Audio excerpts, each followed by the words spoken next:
So, Kelvy, good evening, good afternoon for in your time. We're very much excited to have you here with us in this session and the chance to get to know more a little bit and to become much more familiar with your wonderful work. So we will start with an interview. I will ask you a few questions and we want to hear you. Then we will move to a short presentation to learn a piece from you, and then we will open the conversation to questions of people of the group. A little bit of sharing of scribings maybe that will be scribed along the session. I'm sure that we will get out of this session much more enriched than we enter. So we are very happy to have you here. Thank you for coming.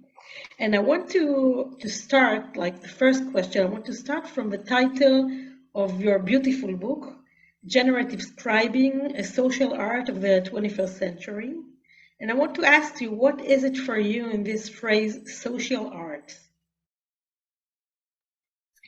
Yeah, so first, thank you for having me and Happy New Year, I think. Thank you very much. Yeah, and it's wonderful to be connected, and thanks to everyone who's joining. So when I think of social art and how we've been exploring it in the Presencing Institute, is that it's an art that exists because it has life within the social body. So it only comes to life in a group of people together, and it reflects the social field and the quality of relationships between the people who have come together. And the difference from social art and a more traditional studio art, and even some scribing, I think most scribing is social, is that in a studio, I would be by myself and I might be thinking about society or thinking about other people, but then the drawing is done in isolation. And social art is done in the context of the people that are creating the social field that the art sits within. So it sounds like you're immersed in the social field, and out of your immersion, the scribing generates out of you. Something like this. Yes. Yeah. Yes. Okay.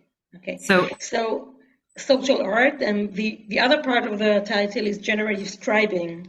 Mm-hmm. So can you let us a little bit understand more these words, and also how did you come to develop generative scribing? Yes. So I started scribing in about 1995, and it was within a consulting context, and it was more literal representation of what people were saying.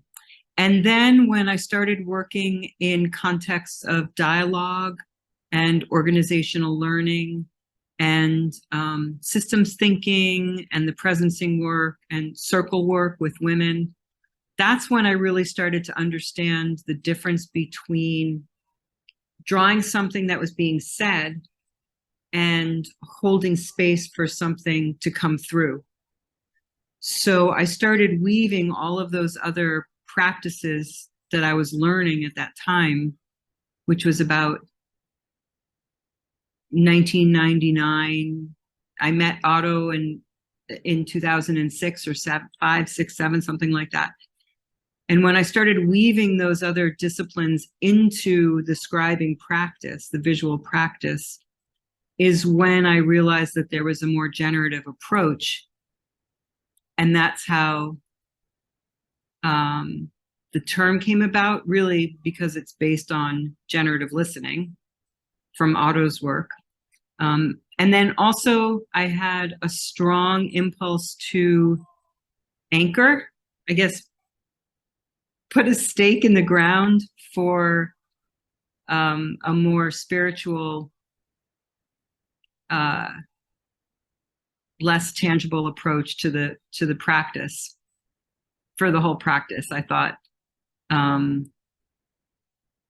there was a more, to honor the invisible was interesting to me, and to honor what wasn't yet understood, but what could come through the social field.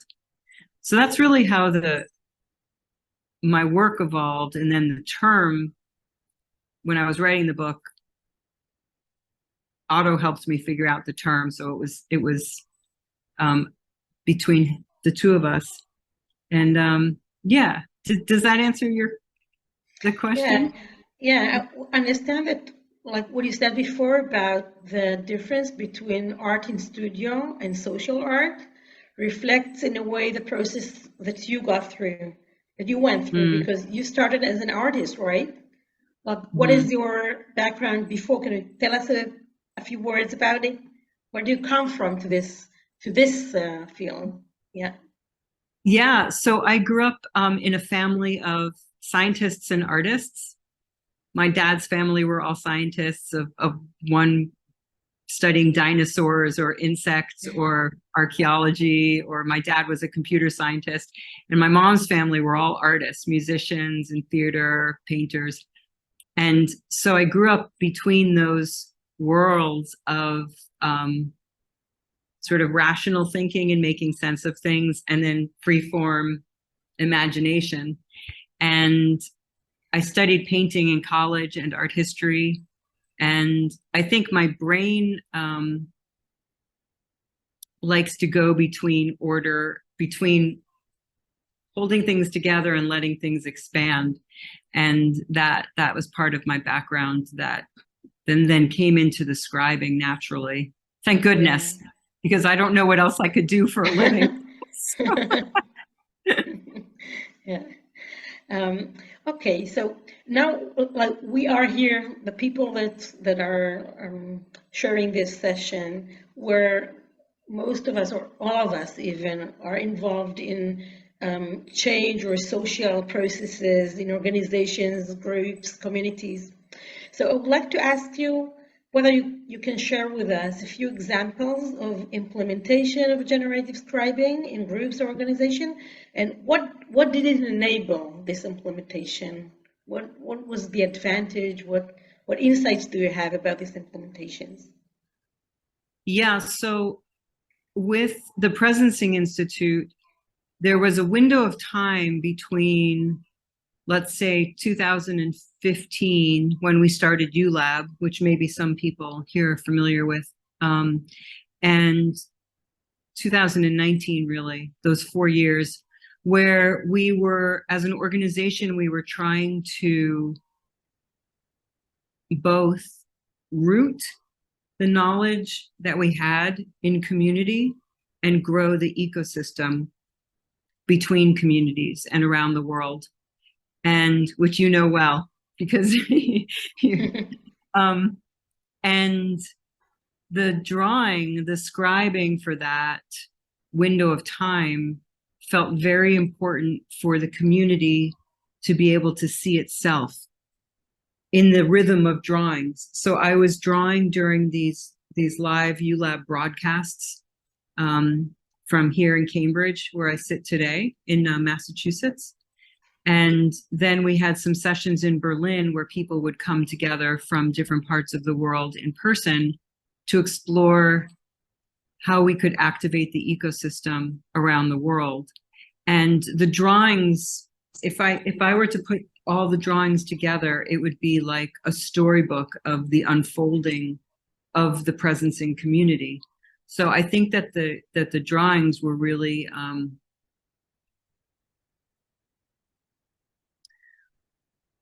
maybe it's like the plants that have like tubers, like that where their roots are their roots that are underground, and then the plants grow up from those roots. And I think it was like planting tubers underground that we were doing, and the drawings were like tubers. It was like, here's a drawing, here's a drawing, here's a drawing, and the continuity helped uh, provide something in the soil that could then grow in some way. So it's the scribing served kind of a role of holding this generative process in a way. Yeah. Also, I think it held the DNA. Like, I think it held the source DNA of the presencing work that then was shared with thousands of people. And so when someone in Israel would look at one of the drawings, and someone in Peru would look at one of the drawings, someone in Kenya, someone in Taiwan, they're all seeing the same common thread in the drawing, and having access to the same knowledge through the drawing. Yeah.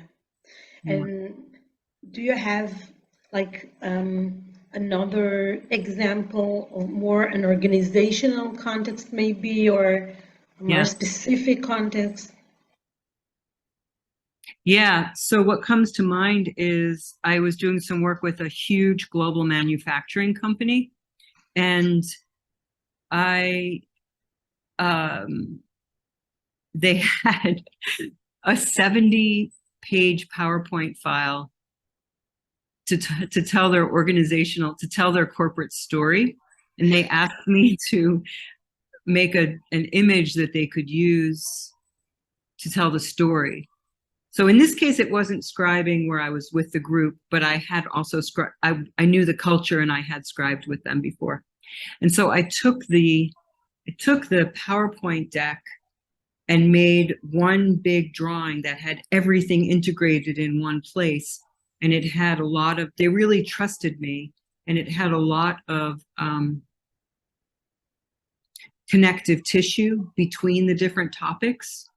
If that makes sense, like a lot of things that were holding the different pieces of the story together visually.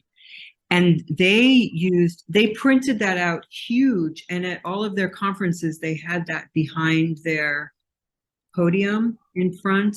They handed it out as a poster to everyone in the organization around the world. They translated it into different languages. And so I wouldn't say that was generative scribing, but it was my approach was a generative approach to a very corporate, what could have been a very corporate communication method. Yeah. You mentioned before that the phrase, the DNA, and what I get from your saying that the scribing enabled, and the DNA is something that is not visible, right? It is there, but it's crucial, but it's not visible. And I get the impression that the scribing let the DNA become visible. So it's very powerful. Yeah. So I want to ask you, many of us consider, when should we integrate scribing in the change processes that we are involved in? So I would like to ask you if you have any criteria that can help us to make mindful choices when it would be like a more advantage to implement scribing in the process that we use. Yes, so I like to come into a process at the beginning phase and then at the end phase. But that might be me. But the seeing and sensing at the beginning of a process, when a group is trying to understand how they're coming together, who the stakeholders are, what the process is for the work, it can be very helpful to have somebody on the side helping to to just map that out. Very tangible, very direct kind of scribing. And then when you get into feeling, maybe a feeling and sensing of what wants to be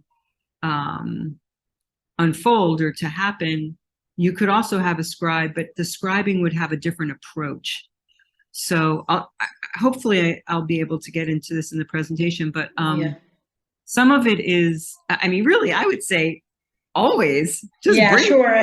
somebody's drawing, like it couldn't hurt. And it Sure. always, I think people really appreciate when they feel seen and heard, and you can get the voices on one page. So I don't think it ever, I'd say whenever you can, and also to try to grow the capacity from inside.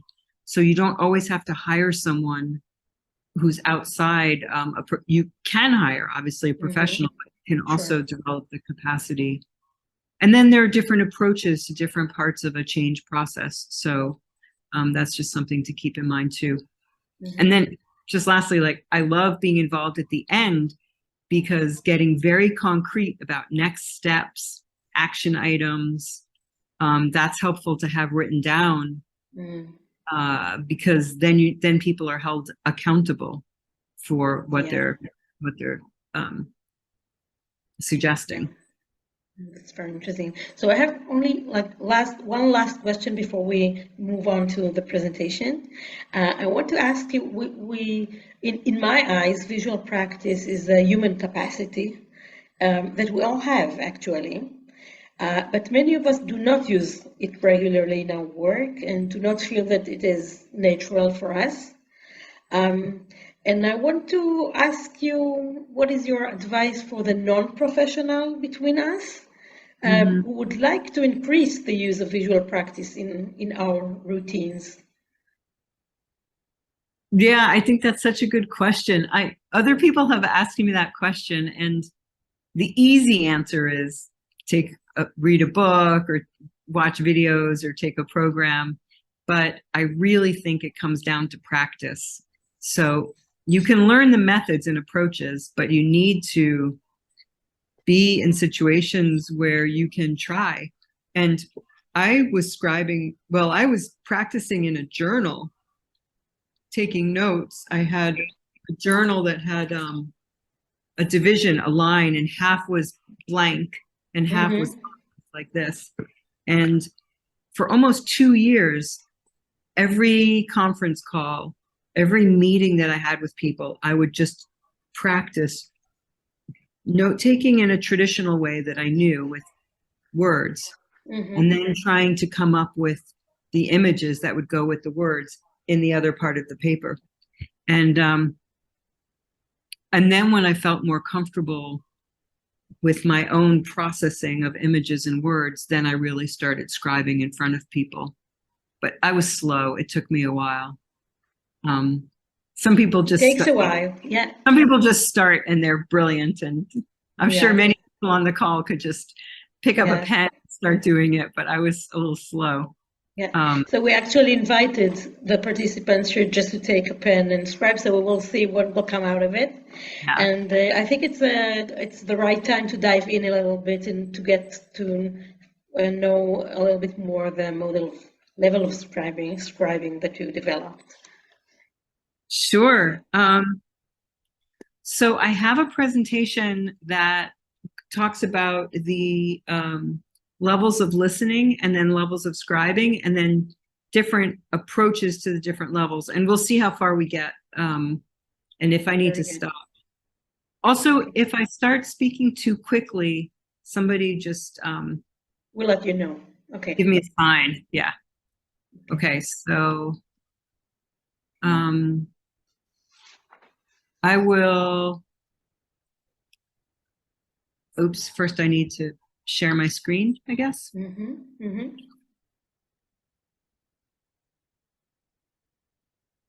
Okay.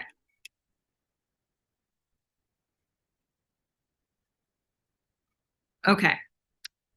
So levels of listening and scribing.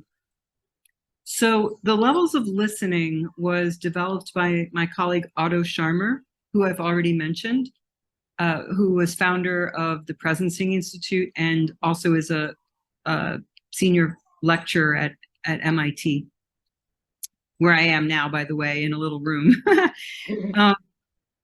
And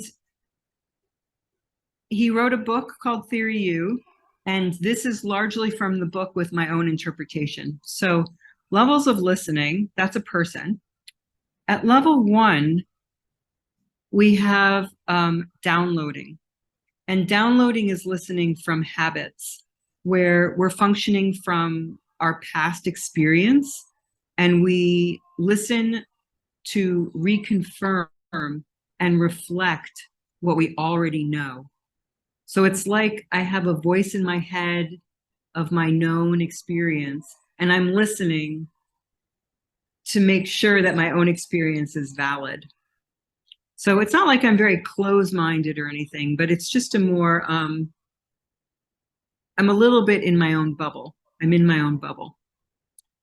At level 2, we have factual listening, which is listening more from the outside.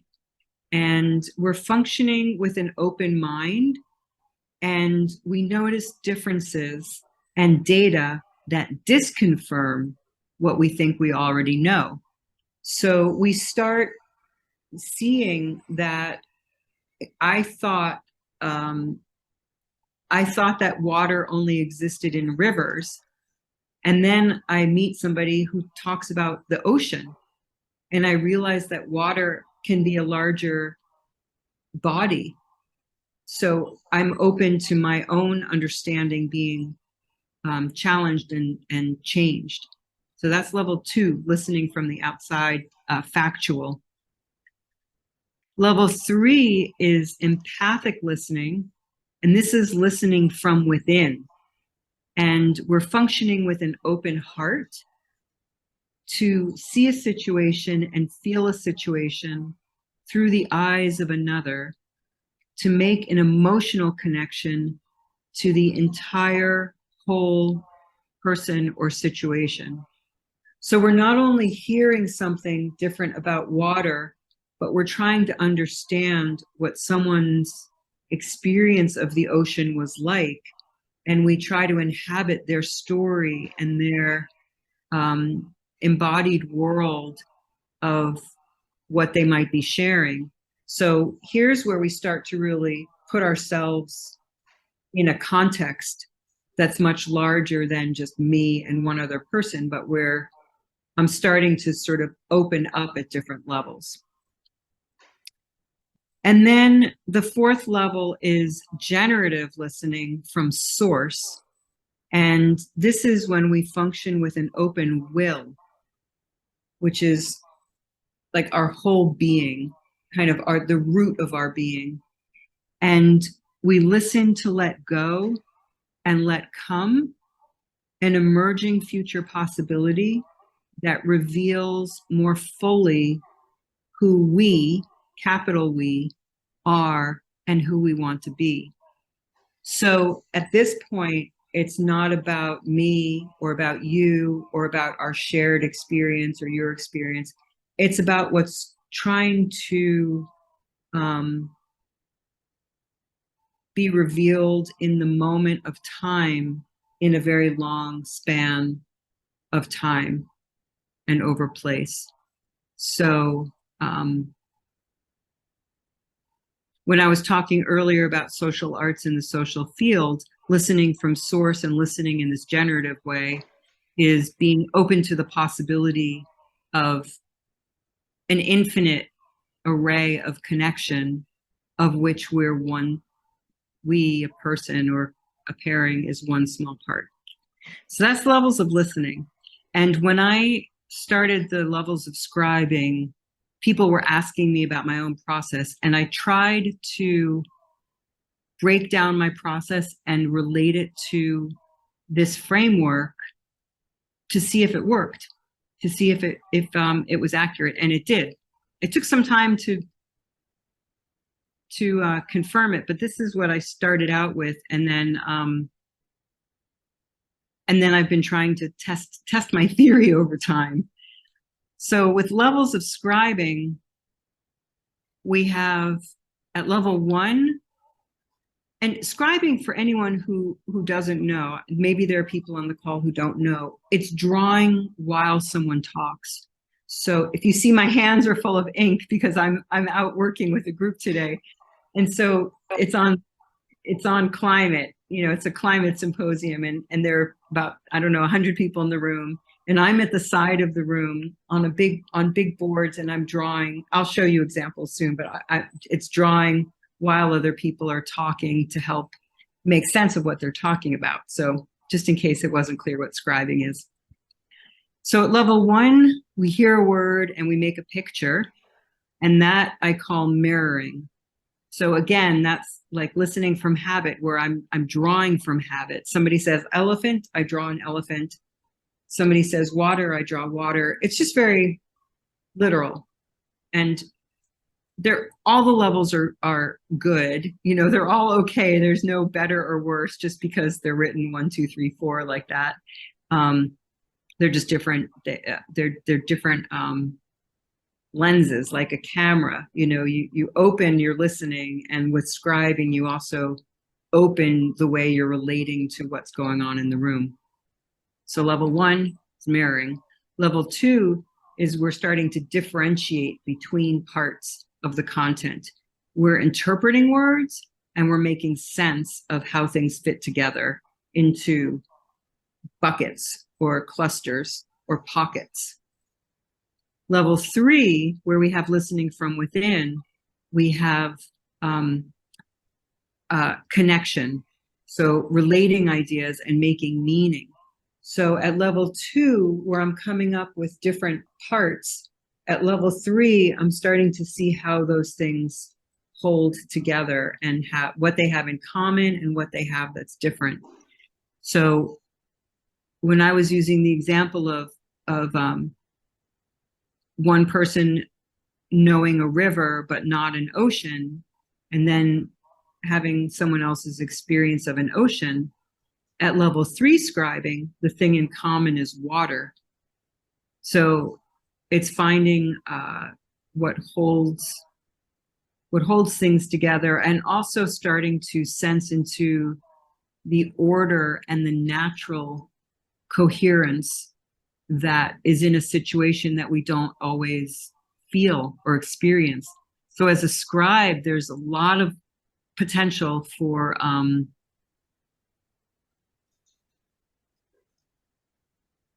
trying to hold space for harmony, because we can listen for and help shape the way a conversation is seen. So we can either choose to represent polarity and difference, or we can choose to represent the commonality.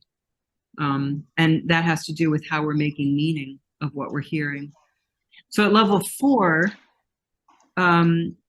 it's from source, the listening, and as a scribe, we're revealing the essence of something, and we're making known what seems to want to come into the room that might not be clear yet, or might not be so tangible. And so the word surface is meant as a verb, so it's not surface like a flat surface, but to bring something to the surface is level 4 scribing. Okay, so far so good. I can't really see everyone, so from the 5 people, fine. Okay, great.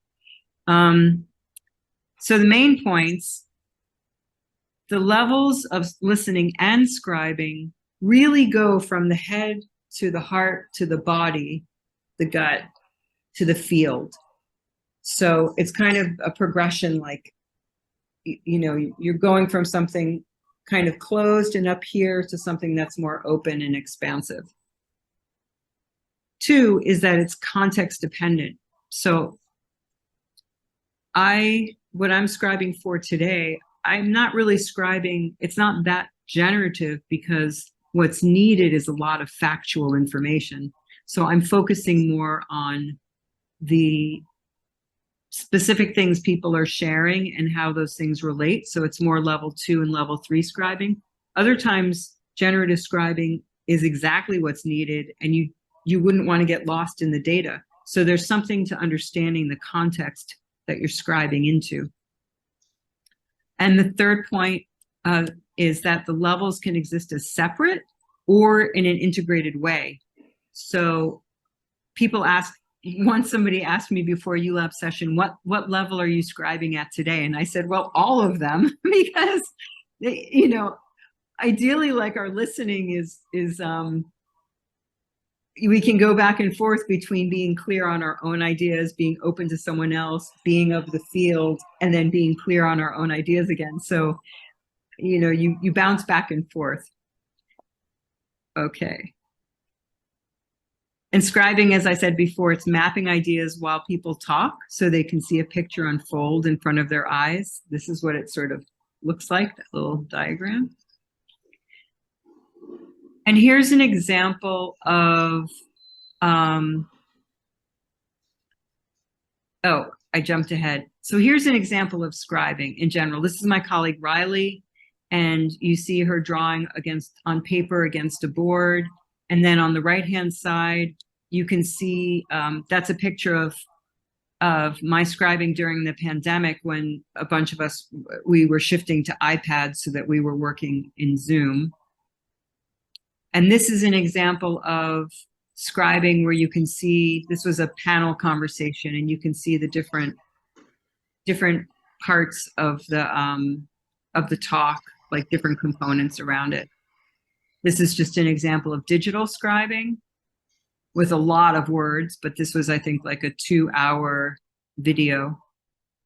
That's a detail. And here are some different methods. So how am I doing with time? We started at 20. We can, like yeah, we're 5 fine. more minutes? Yeah. Okay, perfect. So here, here's an example of some methods for each of the levels. And I will go quickly, but I can make this presentation is available online already on my website. So I can share the link with that. So scribing is mostly at level 1. Then there's system scribing, which helps reveal the relationships. And this, you can see how it starts to include more of the system, and you uncover dynamics and interdependencies, and you make implicit structures and behaviors explicit to support ongoing reflection and thinking over time. So that's a particular approach called system scribing. Oops. Here's an example of what it might look like. More pieces of the drawing relate to one another. Here's another example from a program that somebody did. And this is just trying to understand a food system. So they were mapping out different elements and trying to figure out the interdependencies.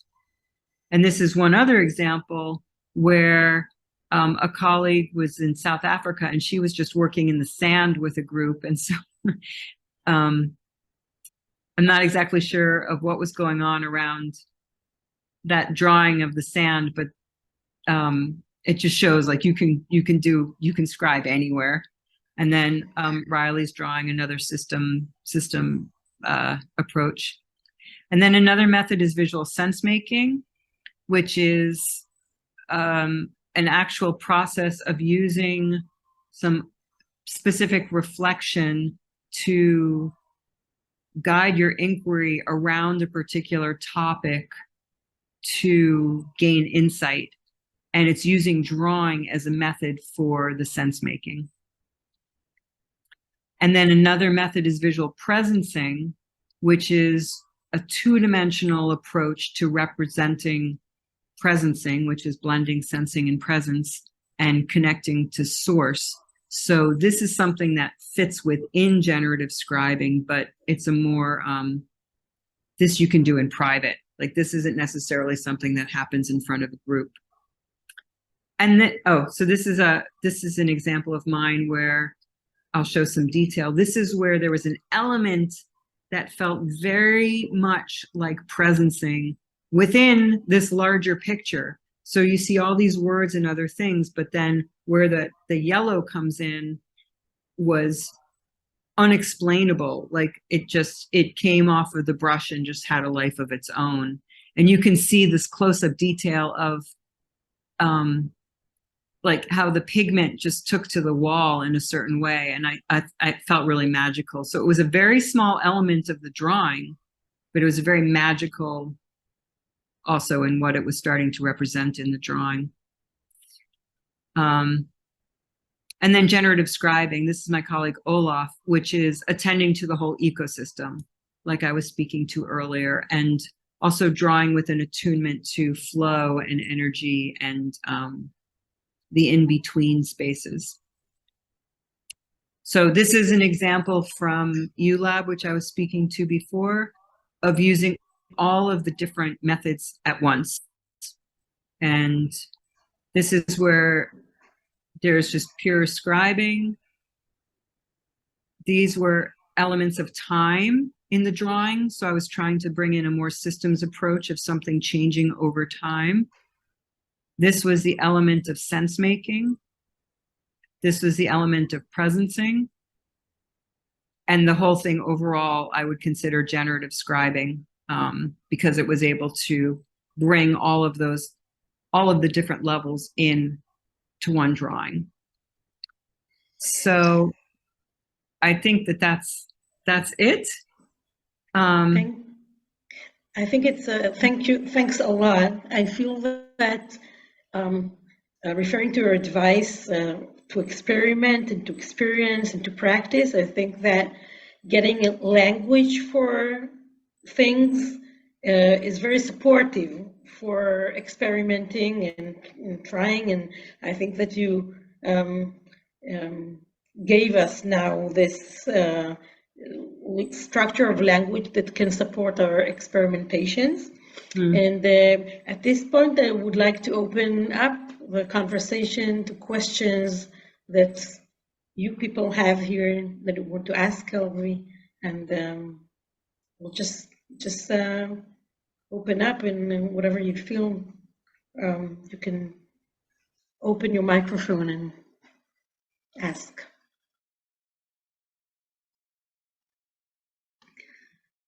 I don't see everybody because so maybe so I'll start. Yeah. So first of all, thank you, Kelvy. It's a delight to hear you, as always. I actually want to go back, I think, to the beginning of what Yael kind of asked and delve a bit more about this. I guess, I mean, from the world that you know, I was brought in, this unusual combination that the Presencing Institute definitely created between like art and social change, spirituality and like organizational work, you know, seeing like the practical things. And I'm curious to hear more about your words from your experience of what's the value of all that. I mean, what are the words that you would put for the value of that? That's one level of it. And the second one, you do a lot of work with corporate organizations and with people that are not accustomed to these things going kind of together. So how do you also articulate that for audiences for whom these are two very separate worlds?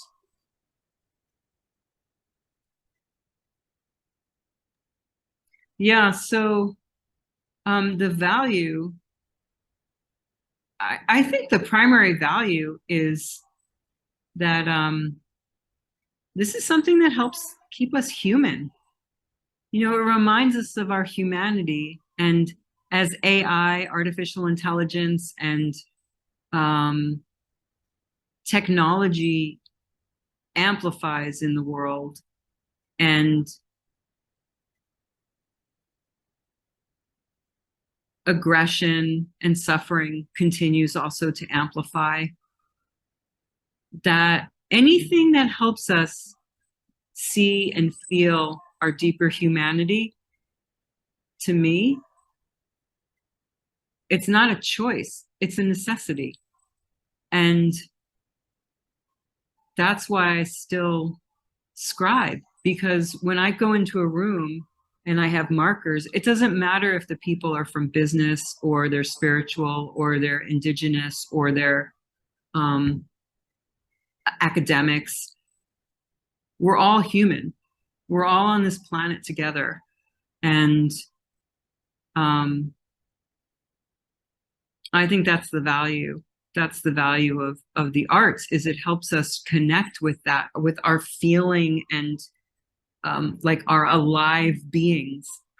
And as soon as honestly, as soon as colors go on a wall, it doesn't matter how logical a person is. People love, most people, most people really appreciate having something drawn, having what they're hearing drawn up.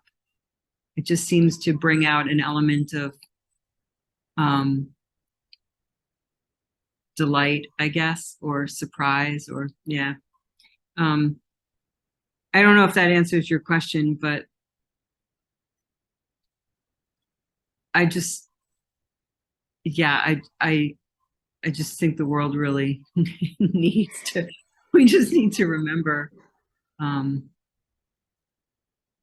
best selves, and art's a way to help with that. That's a beautiful answer, thanks. Yeah, it's a very moving answer, I must say. Yeah. Okay, some more questions or comments or scribing that you want to share? I have a question. Mm-hmm. Hi, Kelvy. Oh, hey, hi. So nice to see you. I take this opportunity to ask some, maybe a bit funny question. What is your favorite comments, like the response that you get from people, and what is the least favorite response that you get for your work? My most favorite, it's not even words. It's when somebody, if this is the wall and somebody, I mean, imagine this is big, and somebody has been looking in another direction and they turn around. And if they go like this, like, you know, a little bit of like, oh, that's always, I always like that, because, you know, it's not quite like your birthday and you come downstairs and somebody has a cake for you, but it's almost like, oh, you know.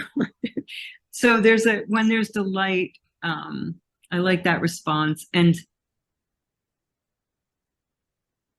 I guess when people say I didn't understand, and now and looking at your drawing helps me understand, that's always a positive response too. My least favorite is when people correct my spelling, which is not, I have very poor spelling, and it's useful to have it corrected because we want the spelling to be accurate, but that means they're not noticing the whole, they're just picking at something little. And Tal, I'm sure you've experienced the same thing as a scribe. You know, it just feels, I almost would rather somebody ignore the drawing than point out something small and petty about it. I don't know. Yeah. I'm curious how many people here, many aren't on video, but how many are scribes or are familiar with scribing? Not many. No, I don't think so. I think that It it's was part of the TAL course. I took Yeah. a course And with that. So. I think that generally, it's, I mean, more of us here kind of are immersed with theory U, but scribing, and definitely generative scribing, Tal, correct me if I'm wrong, but I don't think it's a very, very common, like the generative scribing is a very common practice here.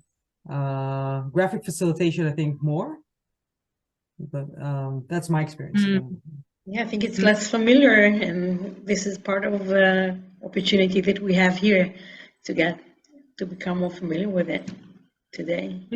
Yeah. How many are facilitators or coaches? Oh. Or You facilitators, yeah. Yeah. So I actually find that a lot of what I speak to in my own practice is directly, you can directly relate it to how you facilitate, to how you're working with the room and with what people are saying. It's just the facilitation is more verbal than visual. I'm going to try and answer questions. That's okay. I hope I can articulate what I have in mind. I'm wondering, in terms of facilitation with people who are not very artsy or not comfortable with being visualistic.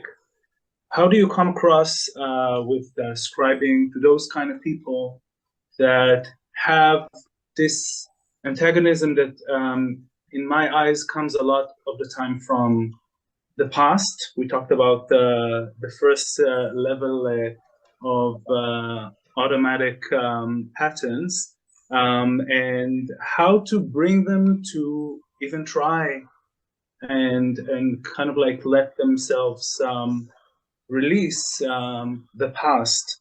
Do you maybe suggest to do something you-ish before, or dive right into scribing? How do you, in your eyes, in your mind, suggest to deal with people like that? I'm not sure if I'm particularly clear, but let me ask you a question. Do you mean how you bring other people into the scribing practice, or how you bring scribing into a room?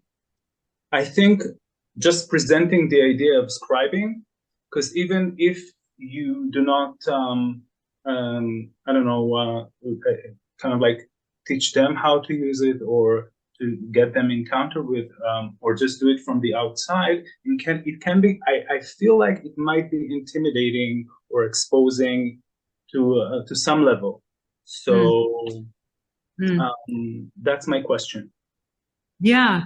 I think you need to have one person in the room who's a champion, or someone who has experienced scribing and believes that it has a possibility to be part of the process and would help with the change initiative or whatever it is you're taking on. If you're using Theory U, then I started getting if you're using Theory U, then it's almost like you have the U and you have scribing as a whole, like around the U.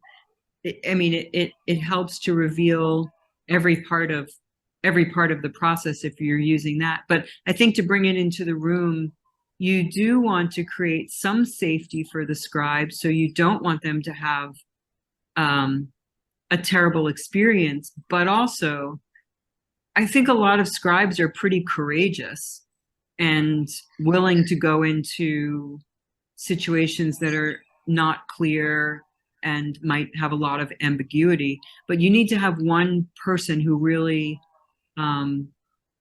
understands the potential and then can hold the space for the scribe to come in, and then not force it. You can't like force it into the group. If the group doesn't start, it's like feeding. You can't, people who love meat and eat meat every day, if you give them a plate of beans, they might not want it. But if you give them a plate of beans with meat and then slowly they understand the value of beans,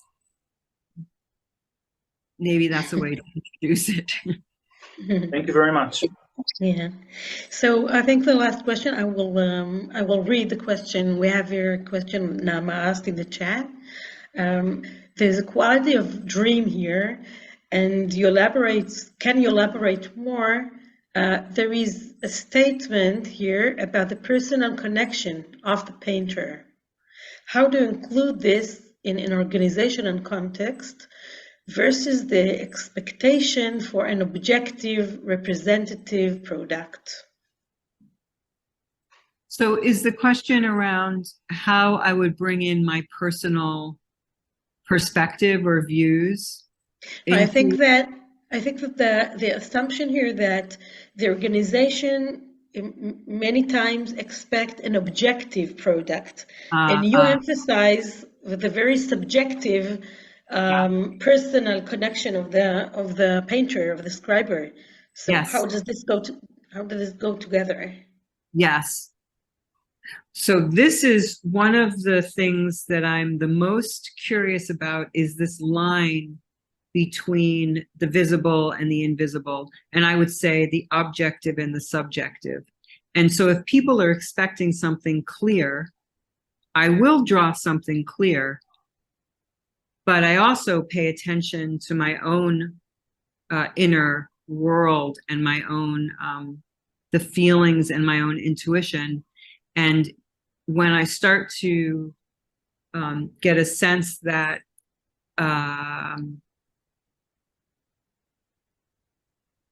they meet, then I would bring it, then I would include it. But I wouldn't force it at all. I wouldn't force my own subjectivity into a situation, but I hold my own awareness. I try to stay aware and open for what wants to come into me. And then if it feels appropriate to bring it into the drawing, I do. But I wouldn't put it in there just to have a generative quality to it, because that would be mismatched. It would be imposing it would be imposing myself on the situation. So if I feel like what I'm sensing aligns with the room, then I would bring it into the picture. It's a very fine line. It's a fine line. Yeah. Okay, so we actually have maybe one more small question, and then we would like to share the scribings of people that would like to share for a few minutes, and we will get to the end of this session. Is it okay with you, Kelvy? Yes. Okay, so the last question is, are the scribing usually reflected on by the participants at the end of the meetings? That's a good question. So if the facilitator is attuned to the scribe and they're working together, they can design time to reflect on the image at the end, which I think is always helpful for the participants to be able to see and slow down and take it in. And there's a process called a resonance process, which we developed a few years ago. That's a very simple way of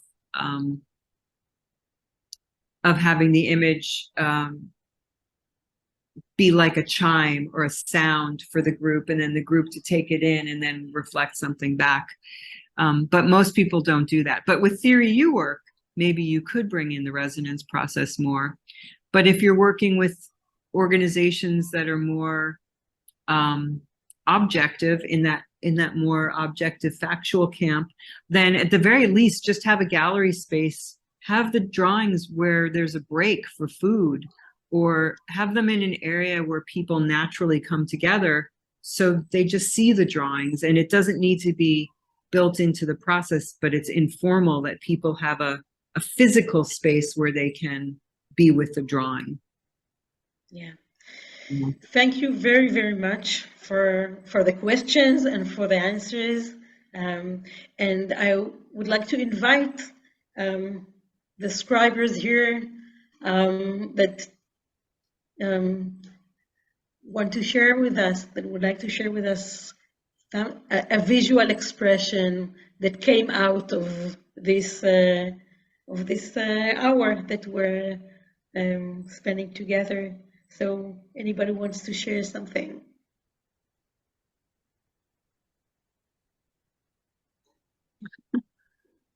למישהו בא לשתף? I can show just one sketch, like a note, part of this heart body field. So it was like a mini icon that I liked. Thank you, Marianne. Kelvy said before, the scribes are courageous, right? So thank you for being the first to share, because we are familiar with this hesitation sometimes of trying, and then of sharing is even more hard sometimes. עוד מישהו? Anybody else? Even tiny things. Maybe everyone was so, כן. there's... כן, אילנה.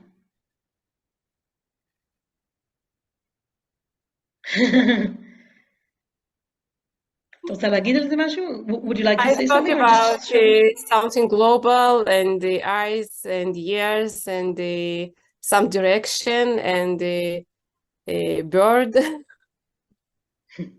I Kelvy just Bird? tried along. I just think that I did nothing. It just happened. Yeah. Thank you. Thank you.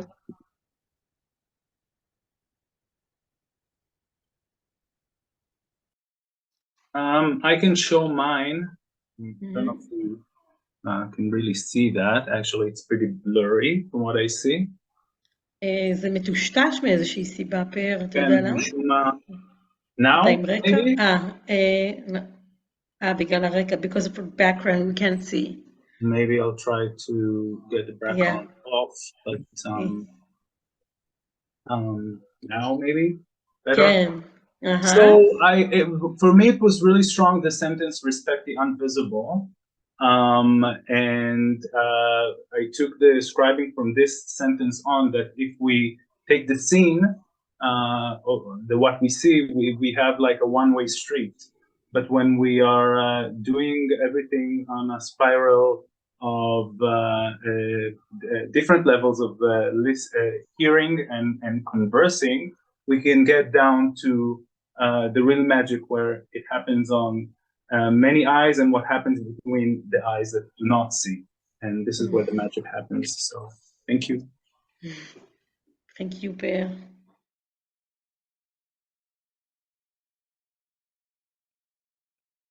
Okay, עוד מישהו? Okay. So we would like to thank you, Kelvy, very, very, very much. תודה רבה for being with us. We will be very pleased to share with the group the link to the presentation so people can come back to it, and we will see what of like the how the generative scribing will generate in our field in Israel, and we will let you know, of course. Thank you very much. Thank you so much, everyone. Also, thank you so much. We will stay here just for a few minutes to let you know what's next in our plan for future meetings.